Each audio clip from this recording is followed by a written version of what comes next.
Extra ND 1994. Given the playoff format, what is something you think people are not talking about enough with teams if they will need to win? Example, I think the fact that teams have to play 15, 16, and even 17 games. The team that loses a conference championship has to play 17 games to win a national championship. That people are not talking enough about the depth on both lines you need to win. I mean, yeah, I don't think people are really talking. I don't hear a lot of people talking about that kind of the playoff, the grind of that period, really. So which I actually kind of think is fine because we're so far away from it. Like, let's get to that part of the race first before we start really kind of diving into it. But I think he brings up a good point about the depth, because really, like, that is going to be huge, right? That is going to be huge because it's very rare that you're going to have, full health the whole way for everyone up front, and you need to have that depth, right? And I mean, a lot of it too, like if you look at like the success of last year's defense, if say Mills or Cross wasn't healthy, and I know these guys played through injury, so it's not like just that, but I'm just saying, like, if they weren't healthy enough to play, that would change the dynamics of the defense, right? And it's all of these things. So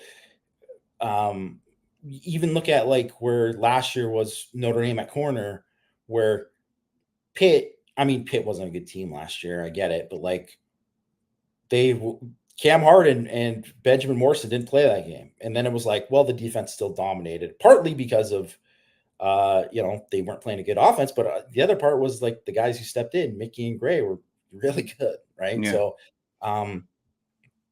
or even the fact that you look at like Thomas Harper missed the game last year, and then we can put in Clarence Lewis for a game, right? Like, and maybe you don't want him the whole year, but for a game, he could be fine for this game or whatever, right? So all these kind of things can add up. And I really think depth is going to matter, which also too, when I think about it, especially for the defensive line this year, you have to, I think Cross especially has to play a little bit less this year in terms of percentage to keep the guy a little bit fresher. Because I know they probably needed him to play that much last year, but it's like it'd be ideal if they didn't have to play him as much.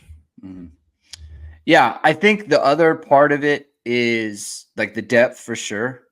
I think the other part of it is that it's the playoffs have always kind of been like you get a month to prepare for all of that. And when the playoffs start, you don't get that. And it becomes week to week. And I think that I've always felt like Notre Dame, because they didn't have the analyst operation that other teams have, and just kind of that professional kind of, should I say front office, football program, just the professionalization, personnel department that these other schools have, that I felt like they were always in a disadvantage when teams got a month to prepare for them. Whereas now it's like you play the 5-12 game and then it's week to week. I feel like that's to Notre Dame's advantage. And I think that could negate some of the stuff with, some of these bigger programs against some of the smaller schools where it's like, oh man, we can put all our resources to one opponent specifically for X amount of time. And I feel like that's going to be a benefit to some teams, just the week to week nature of it. So that'll be something to monitor as well. I think that favors the underdog, Rajon.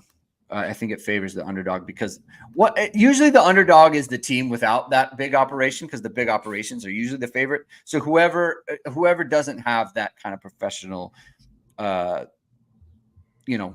personnel department will be favored in that situation.